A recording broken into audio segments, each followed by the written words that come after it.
Did you know that according to a popular AI detector, the US Constitution was written with AI? Shame on you, James Madison, taking the easy way out. I'm Luke with Gruvy Education, where we've trained over 250 schools on how to responsibly integrate AI into their classrooms. And today, I'm going to make the argument that AI detectors should not be in the classroom.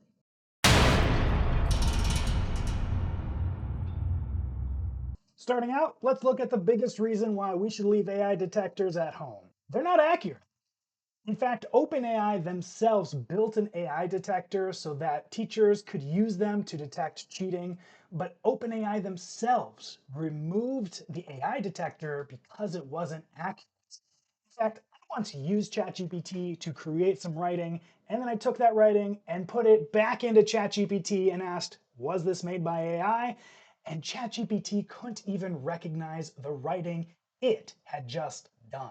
But let's not just focus on anecdotal evidence, let's dive into the research itself. In fact, here's a study that shows how many times there were false positives. In fact, if you take a look at this middle column, the Hyatt study, that is one of the big studies that advocates of AI detectors actually point to in favor of their argument. But even the Hyatt study shows a prevalence of false positives. That's effectively when it says your student has been cheating, but they weren't. But it's not just false positives, it's also false negatives. If you look at Turnitin, for example, they actually have turned up the number of false negatives that their own AI detector gives simply because they don't want to flag false positives. And even then, they still flag false positives. This means we are overcorrecting to try and prevent this very thing from happening, but even then, it's still happening. But it gets even worse than that. One study out of Stanford University showed that non-native speakers are far more likely to be flagged for using AI. Out of 91 submitted papers from non-native speakers, at least one AI detector flagged 97% of them as being written by AI. One report even found that Black students were 3 times as likely to be falsely accused of cheating from AI detection tools. Simply put, these things are not accurate.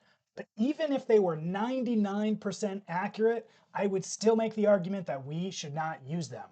Do we really want to be giving 1% of our students the kick to the curb simply because this tool says they cheated? We should be living by the Blackstone ratio, which says it is better that 100 guilty men be set free than to allow one innocent person to suffer. And when it comes to our class sizes, we oftentimes have over 100 students in a single semester, which means if we get a 1% false accusation rate, we will be putting an innocent person behind bars. And there is real harm. One qualitative study showed increase in stress, anxiety, demotivation, and some students even questioned whether or not they should continue their studies after a false accusation. And that's just the tip of the iceberg when it comes to these horror stories. There have been graduations that have been delayed, career opportunities that have been lost, visas that weren't approved, and even scholarship opportunities that were lost, all on the back of false accusations. So, what do we do? Because we can't very well rely on AI detectors moving forward, but there are some solutions. First solution is stop treating AI detectors as foolproof, because they're not. If you want to use AI detectors, it should be exclusively as a conversation starter. If you see a student submitting work that you don't think that they created, and an AI detector claims that it was completely written by AI, then approach that student and engage in conversation. But that conversation should not start with an accusatory tone. But the second solution is one I'm far more passionate about. You should AI proof your assignments. What does that mean? It means build assignments and design them in such a way that a student can't use AI to cheat. If you're wondering how to do that, we have a bunch of resources available for you on our school community. Link to that in the description below. But I hope at this point you've realized we don't need to try and force our students to do yesterday's work when we have tomorrow's problems to deal with.